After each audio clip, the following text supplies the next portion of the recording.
Reckless and welcome to Break the Fourth Wall. So, in this video, I will be going over my last subclass update to my Titan for the Age of Triumph. I will be going over all three subclasses, armor, and weapons that I use. I will also put a timestamp in the description to each subclass. That way, you guys can skip to the subclass you are interested in. But before we get into the video, if you guys enjoy it, hitting that like button and giving your opinion in the comment section below will be greatly appreciated. So, the reason this is going to be my last video on the subclasses is because after Destiny 2 is released, Bungie will not be doing any heavy updates or expansions to Destiny 1. Except for the little patches that they do here and there, plus the little hotfixes and so on and so forth. So, I will be completely moving over to Destiny 2 unless my friends and or my clanmates want to do the Vault of Glass. Because as of right now, I'm pretty sure a lot of people can agree the only raid worth doing is the Vault of Glass, because it's probably the funnest. Just saying. However, if you have any questions, feel free to ask. So, we are going to be going over Striker first, then Sunbreaker, and then the Defender class. So, let's get into it. So, Striker. I still use the lightning grenades when it comes to the grenades, because lightning grenades I still feel is best. As for my jump, I still use increased control. I still use shockwave. Still use amplify.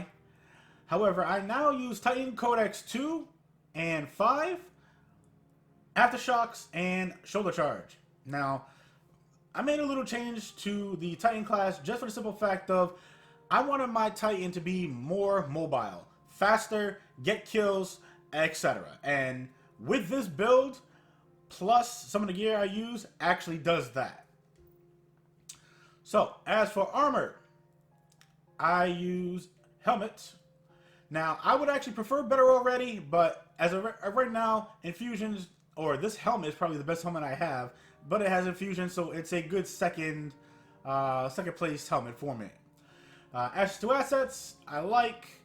As for my gauntlets, I like using either one that has rain blows, which has increased attack melee speed, or one that actually allows you to throw grenades farther. Either one, you know, it all depends on your gameplay and your game style, how you like playing.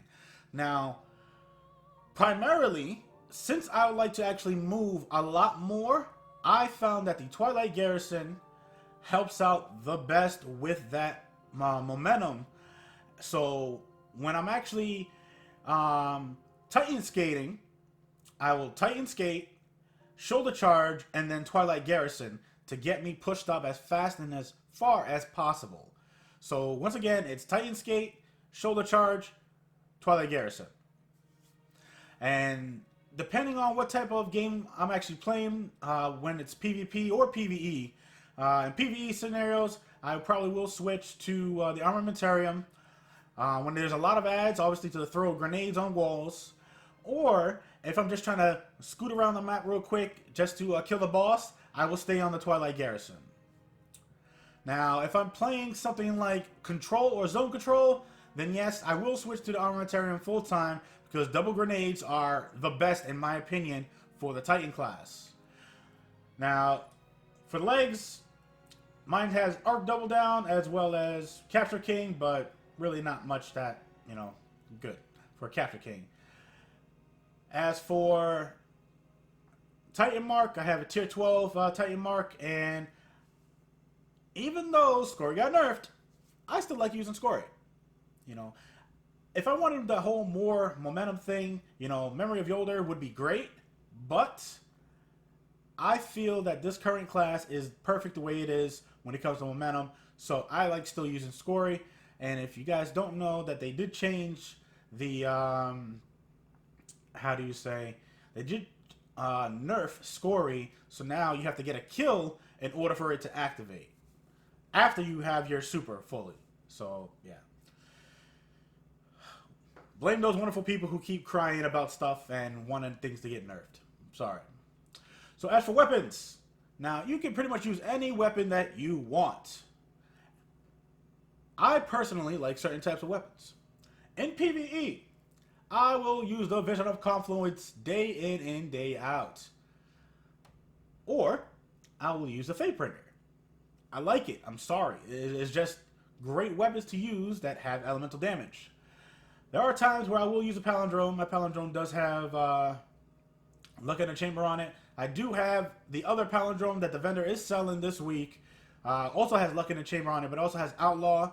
And I have 3 of those. I just don't have one of the extra ones on this character. As for my special, I like using Wormwood. This is the original Wormwood that Lashmi was selling before the update where they allowed the guns to switch. So, yeah. Mine has high caliber rounds, hand loaded, and hidden hand. I like it. Now, as for my heavy, I like using the Silver Dread. Silver Dread's amazing. It has a high fire rate, decent impact. That stability is awesome. And magazine of 39 is great. However, you're not going to be shooting this thing from across the map. You know? So range really isn't that much of a big deal, especially when you're up close and you're doing headshots. You know? So, this... Oh, hold on. And then I also have a tier 12 Ghost Shell as well. Which is 35.25. Now, if you guys don't know what tier 12 is, I'll actually put a link in the description to a video that I made in depth. That way you can, you guys can actually watch that video so you understand what I'm actually talking about when I say tier 12. So that is my Striker class. It's definitely built for speed, and my Sunbreaker is as well, but not as fast. So let's actually talk about the Sunbreaker now. So weapons and armor for the Sunbreaker are pretty much the same as the Striker, as well as the game modes that I played in. So for my Sunbreaker, I like using fusion grenades because sticky grenades is beast. It's amazing. I love using them. As for my jump, I still use increased control. Increased control is like a staple across all my subclasses for my Titan. As for my super, I still use Sun Charge. I still feel Sun Charge is a lot better than actually using any other of the other perks. You know, Scorched Earth is okay, but I don't really care about leaving sunspots anymore. I want to do as much damage, including damage over time if possible, which leads me to switching to Melting Point. And what Melting Point does is it burn away your target's defenses. While burning, targets are weakened to both you and your allies. Now, I have been playing PvP for so long, and only recently I've been like getting destroyed by Melting Point by other people's Sunbreakers. And it's like, what the fuck, dude? Like, shit, is it really that good? So then I started using it, and I actually like it myself. As for the passive stats, I like still use Titan Codex 2 and 5, just because I feel they are good. I still use Flame Seeker, which your Hammer or Soul will alter its flight path to seek out enemies, as well as still use Cauterize. Anything to get that health up is great. That is the Sunbreaker. And last but not least, my Defender class. So, as for my Defender, this is not that much fast-paced. So, I slow things down a little bit with the Defender, but I get kind of a little bit more aggressive on the grenade side. So, I do use magnetic grenades still, and I still feel like magnetic grenades or any type of sticky grenade is best on any character because it is a 100% definite kill if you stick them. Unless they are in the animation of their super. Then it'll take 2 grenades. So, with that said, I actually use the Armamentarium with the Defender class. But I'll get into that in just a second. I also use Increased Control.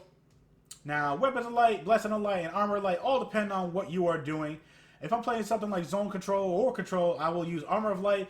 That way I can place my bubble on the, what is it called? On the actual capture point and stay in my bubble while, you know, capturing the point, pretty much. If not, if I'm doing something like PvE or PvP, if I'm doing something like PvE, then I will switch to Blessing of Light or Weapons of Light depending on what my team actually needs. As for my melee, I have been using Unbreakable. Now, I used to use Gift of the Light, But I switched. Because I now like my force barrier to continually recharge. When it recharges continuously, I'm happy. You know, Daddy's happy. Daddy's really happy. So, as for the passive perks, I use Titan Codex 1 and 5 once again to slow things down, but I want to get my armor and recovery maxed out as fast as possible when it comes to gunfights. I really do. When it comes to this wonderful perk, I use Gift of the Void, which Word of Dawn takes damage from enemy fire to create additional orbs in PvE, and I most likely probably would stay with Gift of the Void even in PvP as well, because I really don't like the other two. I mean, Bastion is good, you know, in PvE as well, but getting more orbs in PvE is what I feel is better, because you're always going to have ads shooting at you while you're in your bubble. The game's just stupid that way. I'm sorry. As for the last perk, we actually use Untouchable, which reduces the cooldown time of Word of Dawn. And that's the subclass. Now, like I said, I do use the Armamentarium for my Titan, just to get that double magnetic grenades, because anybody knows that any type of sticky grenade is a bitch. And I love it. I really do. It's just, God, people just do not see it coming when you run up to them, pop your bubble, and then just start throwing sticky grenades at them. They just don't see it coming. Especially when you try to be an aggressive defender. So, that's pretty much it. And that, my friends, brings us to the end of the video. Like the video if you liked it, dislike it if you disliked it, share it if you found it to be useful. Let me know in the comments below what you would like to see as a future video on Breaking the Fourth Wall. Feedback from you guys is amazing because it really helps the channel to grow. Thank you guys for all your support. I'm Reckless, and remember, own your success, and I will see you guys next time. Oh, and my Hunter build is next, and then after that will be my Warlock. Peace!